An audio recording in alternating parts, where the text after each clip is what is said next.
గ్రామ వార్డు సచివాలయ సిబ్బంది పింఛన్ పంపిణీ చేసే సమయంలో లబ్ధిదారుల ఇంటి వద్ద లేకపోయినా, ఏదైనా కారణం వల్ల ఆ నెల పింఛన్ తీసుకోకపోయినా అలాంటి లబ్ధిదారుల సెల్ ఫోన్కు సమాచారం అందించాలని సెర్ఫ్ అధికారులు నిర్ణయించారు. ఇందుకు గాను లబ్ధిదారులు లేదా వారి కుటుంబ సభ్యుల సెల్ ఫోన్ నెంబర్ సేకరించనున్నారు.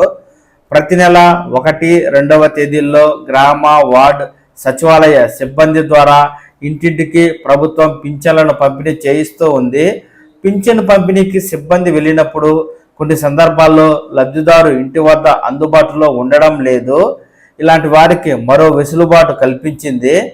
1వ తేదీన లబ్ధిదారుడు అందుబాటులో లేకపోతే మరుసటి నెల వరకు ఆగనవసరం లేకుండా 2వ తేదీ మధ్యాహ్నం 2 గంటల నుంచి 5 గంటల మధ్య సచివాలయానికి వెళ్ళి పింఛన్ తీసుకునే అవకాశాన్ని ప్రభుత్వం కల్పించింది.